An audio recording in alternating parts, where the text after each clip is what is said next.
धन्यवाद सभापति महोदय। मैं आपका धन्यवाद करता हूं कि आपने एक गंभीर मसले पे मुझे बोलने का मौका दिया। माननीय सभापति महोदय, मैं आपके जरिए सरकार से यह भी गुजारिश करूंगा कि इस इश्यू को पॉलिटिकल दृष्टिकोण से ना ले, राजकीय दृष्टिकोण से ना ले, इंसानियत और मानवता के तौर पे इसको जरा देखिएगा। गुजरात में सभापति महोदय, दीपावली आते आते सारे मॉनसून क्रॉप रेडी होता है।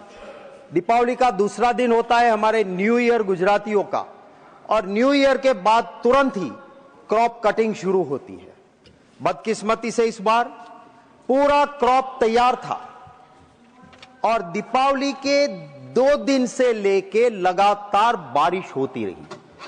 किसानों की पूरी तैयार हुई फसल बुरी तरह से खत्म हो गई। पूरे पैसे लग गए थे उसके ऊपर, पूरा खर्चा लग गया था। सभापति महोदय, पूरे देश में किसानों के लिए बीमा फसल योजना है, गुजरात में नहीं है। गुजरात में बीमा फसल योजना बंद हुई है और इसी को लेके सभापति महोदय मैं ये कहना चाहता हूं, आप बैठिए कि जो परिस्थिति गुजरात में पैदा हुई है, उस परिस्थिति में किसान आत्महत्या कर रहा है। किसी भी लाइव क्रिएचर के लिए जिंदगी से ज्यादा महंगा कुछ नहीं होता है। आप इसको राजनीतिक मत लीजिए। अगर आपका मुआवजा ठीक है तो किसान क्यों आत्महत्या करेगा?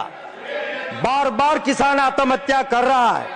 आपको ये नहीं भूलना चाहिए कि किसान किसी पॉलिटिकल पार्टी का सभापति महोदय, किसान इसलिए मैं कह रहा हूं कि सर, जामनगर के द्वारका के पास किसान आत्महत्या करता है और लिखता है कि मैंने मेरे गहने गिरवे के पैसे लगाए थे, क्रॉप फेल हुआ है, मैं आत्महत्या कर रहा हूं। दूसरा किसान पत्थर शरीर पे बांध के कुएं में गिर के गिर सोमनाथ के ऊना में आत्महत्या करता है, लिखता है कि मेरा क्रॉप फेल हो गया है।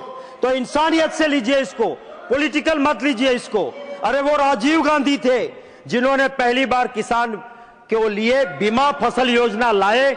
टोकन पैसों में किसानों को अगर कोई मिलता था तो राजीव गांधी प्रधानमंत्री थे, उन्होंने शुरू किया। आपने गुजरात में बंद किया है। मेरी यह मांग है सभापति महोदय, इसको इंसानियत के तरीके से ले। अभी जो मुआवजा गुजरात में दिया जा रहा है वो बिल्कुल मजाक समान हो है, पूरा पैसा नहीं मिल रहा है। तो मेरी मांग है कि भारत सरकार को इंटरवीन होना चाहिए, भारत सरकार को पूरी तरह से किसानों को पैसा देना चाहिए। धन्यवाद सभापति।